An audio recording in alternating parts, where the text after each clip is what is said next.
Welcome to the Sportscast, your weekly source for locksport news and sometimes interviews. This is episode 39, recorded Sunday, February 27th, 2021. I'm your host, Charles Krent. In today's episode, new Eufy smart lock touch and Wi-Fi, Florida may have to regulate locksmiths, new multi-pick kit by LockNoob, speed gutting tools for locksport, new speed picking records, car thieves programming new keys to steal vehicles, sales, and new giveaways.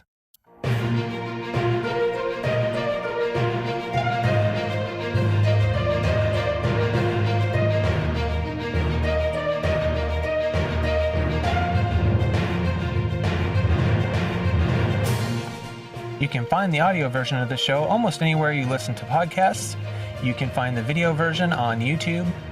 YouTube and some of the apps do limit my ability to post full show notes with all the links. So if you want any links to any of the stories or articles in this episode, go to thelocksportscast.com. A couple of quick announcements right off the bat. Locky Awards voting will be over probably by the time you read this because it'll be finished on the 28th of February. The live stream to present the award winners will be on, I'm planning Friday, March 5th in the evening Pacific Standard Time. I'll get the exact time out when I schedule it here. We have a change to the way I'm handling giveaways. If a giveaway is posted on social media or requests others to do so as part of the rules, or requires others to make a public video with an obvious hashtag or anything like that, I'm going to consider it a public giveaway and fair game to share on the podcast. People share giveaways with me, and it's really hard to make sure that I can share them in time to get them up. So I'm just going to look at the rules real quick. If it looks like it's meant to be public to get some attention, I'm going to just go ahead and use it. If not, I will try to contact the host of the giveaway. First up in the news, we have an article about a Eufy smart lock touch and Wi-Fi. It's a $250 brand new smart lock that can use a keypad, phone app, fingerprint scanner, or digital assistant such as Amazon Alexa or Google Assistant, but not Apple, and also a key. It has an integrated Wi-Fi radio, so it shouldn't need hubs or bridges, a rechargeable battery that takes 6 hours to charge, and you can't use anything but the physical key while it's recharging. It will store 50 fingerprints from multiple users. It has a timed auto lock feature if you want to use it. It has a access log, timestamp log for every lock or unlock event, whether it's done manually or with one of the other methods. You can set it up to do lock and unlock notifications on the smartphone app. Of course, voice control via digital assistants. You can ask Alexa or Google Assistant to lock or unlock your door, presumably with a PIN code. But anyway, it does have wrong try protection. So if somebody tries too many times and fails, it will disable their ability to get in. The physical keys appear to be a dimple variety with a special profile, so you won't be able to just get them copied anywhere. So there is some key control to this. So you have to order from your locksmith or directly from them to get new keys. And the writer of the article does the wonderful thing of showing us a photograph of his key so that we can see the bidding and all. It's great. Real security professional. Another article I ran across is entitled, Why Florida's Locksmith May Have to Become Regulated. It basically states that the locksmith profession is a natural fit for burglars. Burglars are a set of criminals that specialize in breaking into homes. When such criminals are released from prison, they may take to locksmith as a profession. While regulation may not necessarily prevent illegal actions, proper regulation will make the locksmith more easily traceable. And they have another section called The Need for Regulation. They say the regulation will simplify the task of sanctioning members for unprofessional conduct capable of tarnishing the image of the association. The issue of unprofessional and arbitrary charges by a locksmith increasing the price after agreeing with a client is also an issue that can be rectified by regulation. Basically, it's an article just stating their case of why they think Florida should start regulating locksmiths. there isn't any indication in the article that there's currently any legislation pending on that issue. In community news, Terrell shared a tweet by a lockpicking dev where he said, "Disappointed lock purchase. Master Lock 100th Anniversary Limited Edition feels more like an insult to 100 years of business. The model 1921D, 4 pins, and a basic pinch core. All for the same price as the Pro Series 6121 that has a lot more security. Hashtag fail. Hashtag locksport." Yeah, I'd say that's a fail. They're just out to make some money. They build as cheap a lock as possible, put a fancy logo on it, 100th anniversary, ship it out the door. Also in community news, Joshua Gonzalez sent in a little thing saying that the Lockpickers United Discord has made some changes to the Lock Bazaar channel.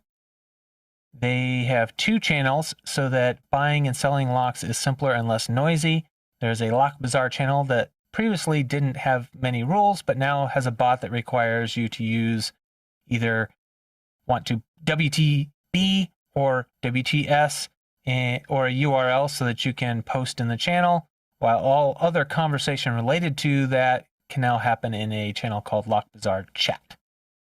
RoonPicker sent in the latest records from speedlocks.org. We have for Master Lock number 3, Heavy Metal Head in 3.27 seconds. A Master Lock number 7 by Roon in 1.467 seconds. An Abus 4515 by Panda-Frog in 0.567 seconds. Wow. A Lockwood 120/50 by Lemon in 5.567 seconds. An Abus 7240 by Anxious Picker in 2.967 seconds. American 1100 by Lemon in 0.766 seconds. Medico Camlock 5 pins by Norlin in 44.134 seconds. A 12-pin bylock by Seds, S-E-D-Z, in 1 minute 20.866 seconds. An Asa Twin 6000 by Legend of the Samurai in 25.133 seconds. And the featured lock for the month of March is the Master Lock number 3. Fastest time will win a mystery lock. So if you're interested, head over there and see if you can beat the 3.27 seconds set by Heavy Metal Head, I guess. Also, I saw that there was an announcement in the Discord that I didn't capture, but something changing the rules slightly about how many zero lift pins you can have in a lock for it to count towards a record. So you might want to head over there and check that out and see what that's about. In karate belts this week, we have 2 new purple belts. Somebody and Mineral 4X both earned their purple belts this week. And Joshua Gonzalez wrote in to say, "I know you usually only announce the big boy belts, but yours truly got his blue belt. Congratulations, Joshua." And really the only reason I only announce purple or above is I had to make an arbitrary line. I can't keep track of every belt that's out there. So I just, purple is the beginning of the high security, so I just make it there.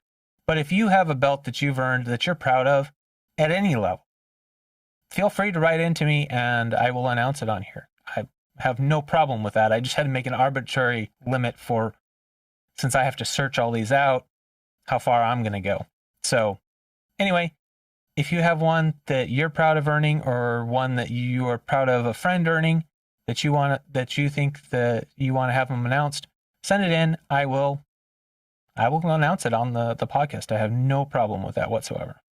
For new products this week, Terrell sent in a tweet by Multipick, said, "Coming soon, Multipick Elite Essential Selection Kit by LockNoob. Stay tuned for further information." I'll have a link to that tweet in the show notes, just like everything else.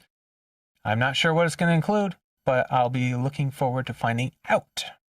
Terrell also sent in a tweet by Jimmy Longs from February 21st. It said, "This is pretty creative," and he had a link to a Thingiverse thing called Speed Gutting Tools for the locksport /locksmithing community, and it is quite ingenious. He demonstrates an American lock core. it's really hard to describe, but he's got a special follower that you slide in that allows you to pull out and dump the key pins through a little contraption that automatically slides them out into the pinning tray exactly where they belong, and then allows you to pull the driver pins out and put it in there and do the exact same thing, sliding them all out into their little trays. Makes for really simple, quick, and easy. And then he's got a reverse method for just loading them really quick and easy. I might actually have to experiment with printing that myself. So thank you for that, Terrell and Jimmy Longs. Really kind of cool contraption there. And now's the part of the show where I like to thank all the people that made this show possible. Remember that this show is only possible because of the support of community members like you. So if you have something that you think the community would be interested in that's Locksport related, can be anything in any part of Locksport, either on YouTube, on the Discords, in Facebook, on Twitter, in person, meetups, groups, when that becomes a thing, whatever you have, you can send it to me. My contact information is in the show notes. Easiest way is podcast@thelocksportscast.com or to DM me on Discord. You can also share the show with anybody you know that's into Locksport, whether in person or online. You can leave a comment, thumbs up on YouTube, a review on your favorite podcasting app if they allow it. You can subscribe on Patreon, donate via PayPal. If you subscribe on Patreon, you do get an early release if I happen to get it out early. And you can do that with a private RSS feed that Patreon provides you. I did open up a lower dollar limit on Patreon, so there's now a $2 sub level. If you're at the $5 and you want to go down, feel free. If not, it's there anyway. Executive producers for this episode are Medler, Panda-Frog, Michael Gilchrist, Starrylock, William Sprain, To Be Deciphered, and Pat from Uncensored Tactical. Thank you to all of you. There are links to their specific YouTube channels and or websites in the show notes. They have been supporting the show for a long time, so please, if you don't already, go check out their channels and websites. Chief content producers for this episode, I actually have two, Joshua Gonzalez and Terrell, tied this week for the number of items shared. So they're both going to be credited as chief content producers for this episode. The other content producers for this episode are RoonPicker, Vent, HV Logic, Panda-Frog, PHpicker, Starrylock, and Pocket Woman. To start off lockpicking criminal news this week, we have a story from Toledo, Ohio.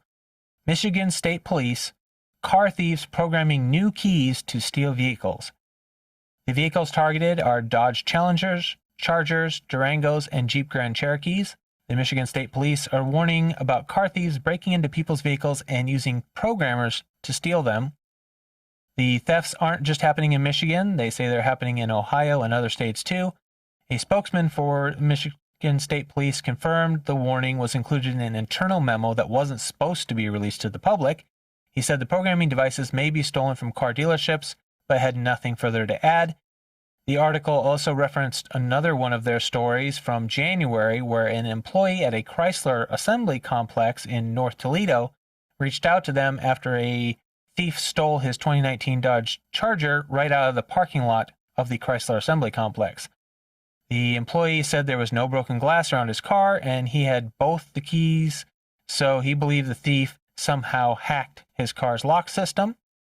That article said that the employees at the auto assembly plant are concerned that thieves are targeting their place of work and they're asking for extra security measures. The vehicle was stolen on January 26th, like I said, right from the assembly parking lot.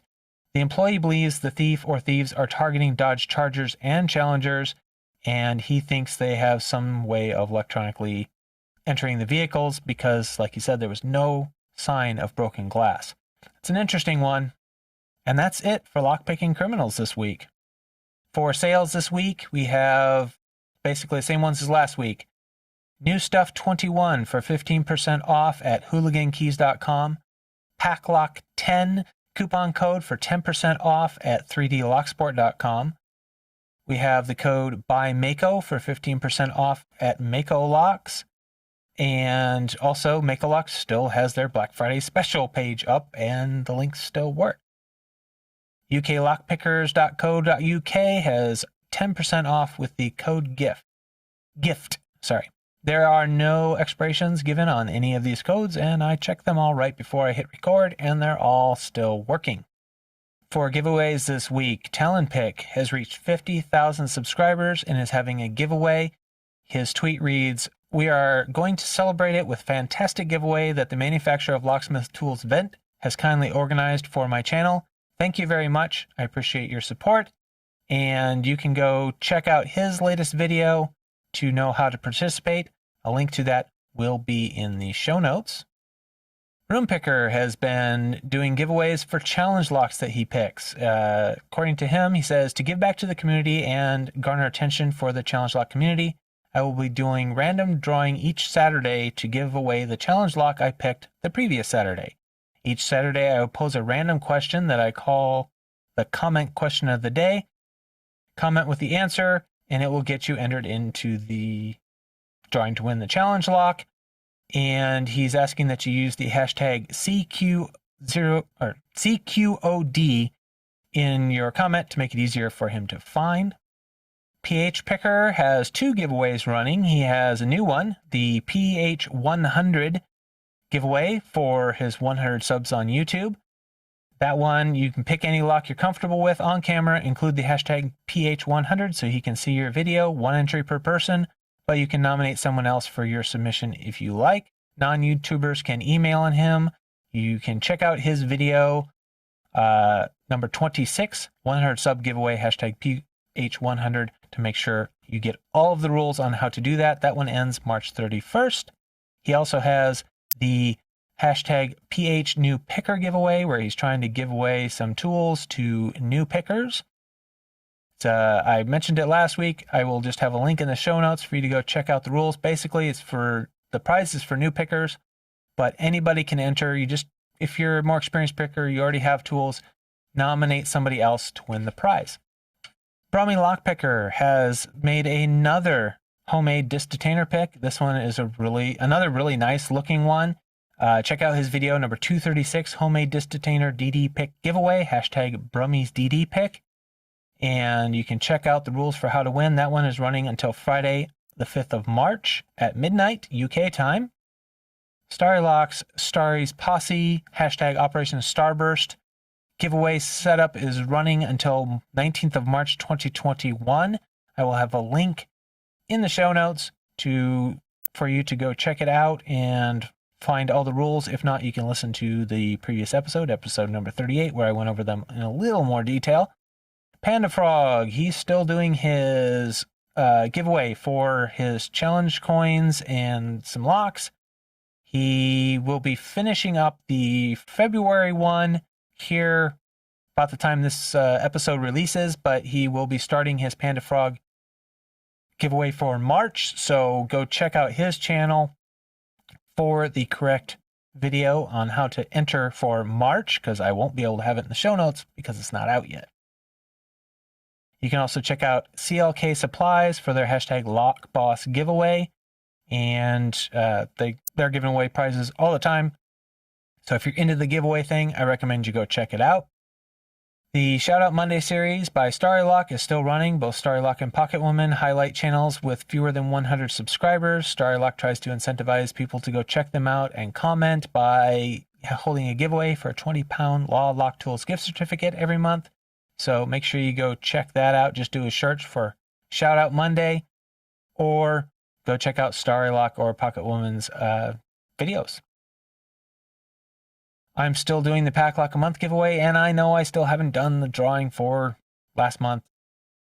But I'm going to get to it. I promise. Locky Awards, I have to do a live stream for that. I'm scheduling that for the 5th, and I hope to do the giveaway draw for the Sportscast PacLock a month right before that, either the same day or maybe a day or so before. Remember to send me any information you have that's locksport related. Even if you don't think it's important, it could just be the last little bit of information I need to make some story work, or it might lead me to a whole new story that I hadn't anticipated. So Anything you have, podcast at locksportscast.com, or go to the locksportscast.com, click on the support or contact tabs, either one will work, and let me know what you've got. And remember, keep it legal.